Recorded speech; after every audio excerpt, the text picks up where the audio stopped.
Hello students, welcome to follow commerce channel. So ಇವತ್ತು ನಾವು meaning and objectives of business ಬಗ್ಗೆ ತಿಳ್ಕೊಳ್ಳೋಣ. So the first one is meaning of the business. So the meaning of the business, the term business is derived from the word busy.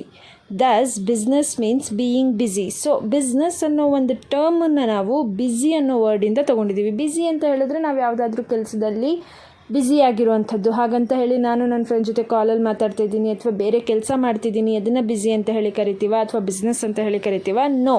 So business refers to an occupation in which people regularly in activities related to purchase, production and sale of goods and services with a view to earning the profit. So business ಅಂತ ಹೇಳಿದ್ರೆ that is an occupation where we used to follow it for regular basis. So regularly ಆ ಒಂದು ಆ್ಯಕ್ಟಿವಿಟಿನ continue ಮಾಡೋ ಅಂಥದ್ದು.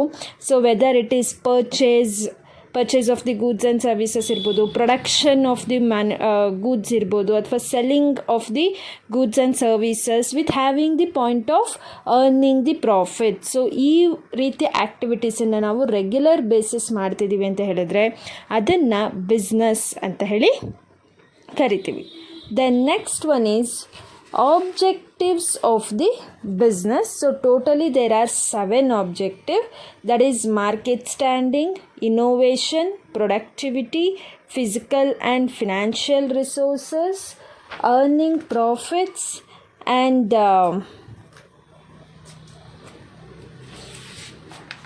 manager performance and development, worker performance and attitude, and social responsibility. So these are the 8 objectives are there for the business. So under that, the first one is market standing. So market standing refers to the position of an enterprises in relation to its competitors. So market standing ಅಂತ ಹೇಳಿದ್ರೆ ನಮ್ಮ competitors ಯಾರಿರ್ತಾರೆ ಅವರ ಜೊತೆ ನಾವೇನು ಮಾಡಬೇಕು, ನಮ್ಮ ಬಿಸ್ನೆಸ್ಸನ್ನು ನಡೆಸ್ಕೊಂಡು ಹೋಗುವಂಥದ್ದನ್ನು market standing. Every enterprises must have this aim at standing on stronger footing in terms of the offering competitors products to its customers or serving the customers for their satisfaction. So customers satisfy ಆಗಬೇಕು ಅಂತ ಹೇಳಿಬಿಟ್ಟು ಏನು ಮಾಡ್ತಾರೆ, ಅವರ ಒಂದು ಟೆಕ್ನಾಲಜಿನ improve ಮಾಡ್ಕೊಳ್ಳೋವಂಥದ್ದು ಇರ್ಬೋದು, ಅಥವಾ competitor ಯಾವುದೇ ಒಂದು ಟೆಕ್ನಾಲಜಿ ಜೊತೆ ಮಾರ್ಕೆಟಿಗೆ ಬಂದರೆ ಎಕ್ಸಿಸ್ಟಿಂಗ್ ಕಂಪನೀಸ್ ಅಥವಾ ನಾವೇನು ಮಾಡಬೇಕು, ನಮ್ಮ ಟೆಕ್ನಾಲಜಿನ ಇಂಪ್ರೂವ್ ಮಾಡಿಕೊಂಡು ನಮ್ಮ ಕಂಪನಿನ ಕಾಂಪಿಟೇಟರ್ಸ್ ಜೊತೆ ನಡೆಸ್ಕೊಳ್ತಾ ಹೋಗಬೇಕಾಗಿರುತ್ತೆ. We need to survive for longer years. So that is only call it as a market standing. So ಈ ಮಾರ್ಕೆಟ್ ಸ್ಟ್ಯಾಂಡಿಂಗ್ ಮಾಡಬೇಕು ಅಥವಾ ಆಗಬೇಕು ಅಂತ ಹೇಳಿದ್ರೆ we need to satisfy the customers first. So ನಾವು ಈ ಮಾರ್ಕೆಟ್ ಸ್ಟ್ಯಾಂಡಿಂಗನ್ನು ತೊಗೊಳ್ಬೇಕು ಕಾರ್ಪೊರೇಟ್ ಸೆಕ್ಟರ್ಸಲ್ಲಿ ಅಂತ ಹೇಳಿದ್ರೆ ಫಸ್ಟ್ ಆ ಕಂಪನೀಸ್ ಏನು ಮಾಡಬೇಕು, ಕಸ್ಟಮರ್ಸನ್ನು ಸ್ಯಾಟಿಸ್ಫೈ ಮಾಡಬೇಕಾಗಿರುತ್ತೆ. So this is also one of the objective of the business. Then second one is innovation. So innovation, it is the introduction of new ideas or methods in the way of something is done or made in the organization. So innovation ಅಂತ ಹೇಳಿದ್ರೆ ಟೆಕ್ನಾಲಜಿನಲ್ಲಿ ಇರ್ಬೋದು ಅಥವಾ ಬೇರೆ ಯಾವುದೇ ರೀತಿಯಲ್ಲಿ ಅವರು ಪ್ರತಿದಿನ ಅಥವಾ in every periodical basis they need to innovate something new to be existing in the market. So ಮಾರ್ಕೆಟಲ್ಲಿ ಅವ್ರು ಎಕ್ಸಿಸ್ಟ್ ಇರಬೇಕು ಅಂತ ಹೇಳಿದ್ರೆ they need to innovate something which is useful for their organisation. So no business or no enterprise can have a competitive edge without having the innovation. So innovation ಇಲ್ದಿರ ಯಾವುದೇ ಕಂಪನಿನೂ ಕೂಡ ಮತ್ತೊಬ್ಬರ ಜೊತೆ ಕಾಂಪೀಟ್ ಮಾಡಿ ಗೆಲ್ಲೋದಕ್ಕೆ ಸಾಧ್ಯ ಇರೋದಿಲ್ಲ. That's why the innovation is very important in terms of the organization growth. The next one is productivity. So this productivity is ascertained by comparing the values of output with the values of input. So inputs raw materials ಎಷ್ಟು procure ಮಾಡ್ಕೊಂಡಿದ್ದೀವಿ, ನಮ್ಮ manufacturing department ಅಥವಾ ನಮ್ಮ ಕಂಪನಿನಲ್ಲಿ ಎಷ್ಟು production ಆಗಿದೆ, input ಮತ್ತು output ಮಧ್ಯೆ compare ಮಾಡುವಂಥದ್ದು. So the productivity is a continuous survival and progress for every enterprise. So ಈ ಪ್ರೊಡಕ್ಟಿವಿಟಿ ಅನ್ನೋದನ್ನು ನಾವು ಒಂದು ದಿನ ಮಾಡಿ ನಾಳೆ ಸ್ಟಾಪ್ ಮಾಡಿ ನಾಳಿದ್ದು ಸ್ಟಾರ್ಟ್ ಮಾಡುವಂಥದ್ದಲ್ಲ. It is a continuous process. So ನಾವೇನು ಪ್ರೊಡಕ್ಟಿವಿಟಿನ ಕಸ್ಟಮರ್ಸಿಗೆ ಕೊಡ್ತಾ ಇದ್ದೀವಿ, so it should have a best use of availability of the resources. So ನಾನೇನು ಪ್ರೊಡ್ಯೂಸ್ ಮಾಡ್ತಿದ್ದೀನಿ, ನಮ್ಮಲ್ಲಿರೋಂಥ ರಿಸೋರ್ಸಸ್ಸನ್ನು ಅದಕ್ಕೆ ನಾವೇನು ಮಾಡಬೇಕು, ಬೆಸ್ಟಲ್ಲಿ ಯೂಸ್ ಮಾಡಿಕೊಂಡು ಆ ಒಂದು ಪ್ರೊಡಕ್ಟಿವಿಟಿನ continue ಮಾಡಬೇಕಾಗಿರುತ್ತೆ.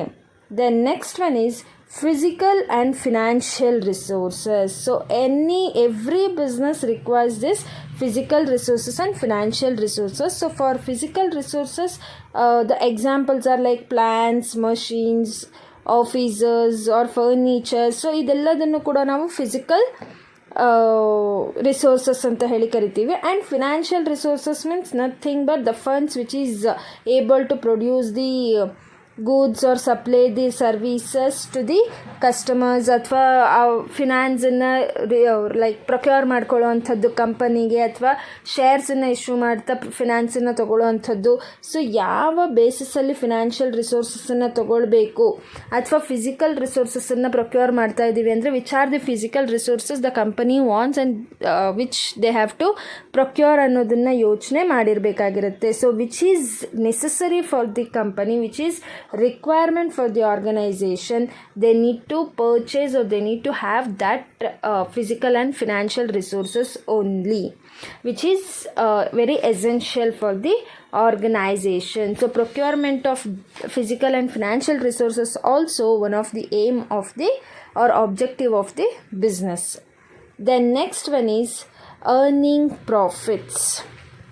So this is main and important objective goal of the organization. So what the capital the organization have invested on company, so they need to take back that capital. So ಆ capital ಅಥವಾ ಅವ್ರು ಏನು invest ಮಾಡಿರ್ತಾರೆ ಅದನ್ನು ಮತ್ತೆ return ತೊಗೊಳ್ಬೇಕು ಅಂತ ಹೇಳಿದ್ರೆ the need to earn the profit. So ಪ್ರಾಫಿಟನ್ನು ಅರ್ನ್ ಮಾಡಿದಾಗ ಮಾತ್ರ ವಾಟ್ ದೇ ಕ್ಯಾನ್ ಡೂ, ಅವರು ಬೇರೆ ಬೇರೆ ಕಡೆ ಮತ್ತೆ ಇನ್ವೆಸ್ಟ್ ಮಾಡಿ ಕಂಪನಿನ ಗ್ರೋತ್ ಸ್ಟೇಜಿಗೆ ತೊಗೊಂಡು ಹೋಗ್ಬೋದು. They can complete their objective of market standing, survival.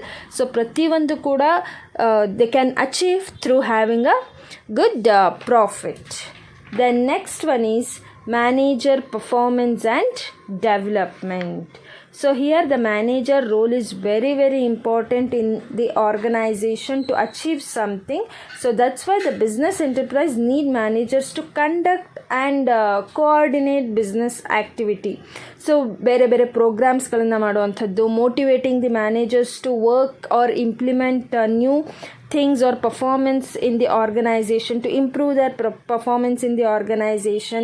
And when the managers are good in the organization, so they can motivate the employees or they can make the employees to work or to give 100% towards the company. So idra bagge ellanu kuda the organization should think. Then next one is workers performance and attitude. So this is also main thing for the company, the contribution which the employees provides towards the productivity and profitability of the enterprises, that is very very important. So ಏನು profitability ಅಥವಾ ಪ್ರೊಡಕ್ಟಿವಿಟಿನ ಕೊಡ್ತಾರೆ, how they are providing, how they want to improve it, ಅಥವಾ ಎಷ್ಟು ಪ್ರೊಡಕ್ಟಿವಿಟಿನ ಮಾಡಬೇಕು. So ಇದೆಲ್ಲ ಏಮನ್ನು ಕೂಡ ಆಬ್ಜೆಕ್ಟಿವನ್ನು ಕೂಡ the business use to have. The next one is social responsibility. So corporate social responsibility, that is CSR.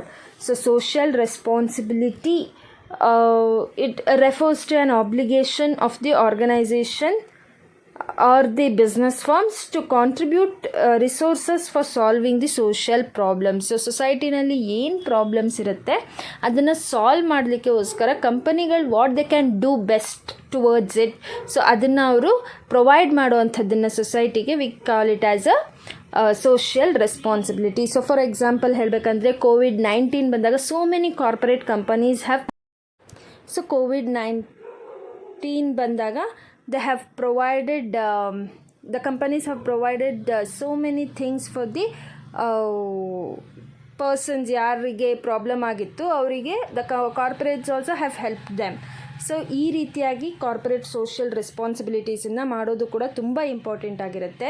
ಯಾಕೆ ಅಂತ ಹೇಳಿದ್ರೆ it will help for the organization to survive for a longer period. So these are the objectives of the organization. So ಏನಾದರೂ ನಿಮಗೆ doubts ಇದ್ದರೆ comment box ಮೂಲಕ ನೀವೇನು ಮಾಡ್ಬೋದು, ಆ ಡೌಟ್ಸನ್ನು ಕ್ಲಾರಿಫೈ ಮಾಡ್ಕೊಳ್ಬಹುದು. Thank you so much students. Will end the session.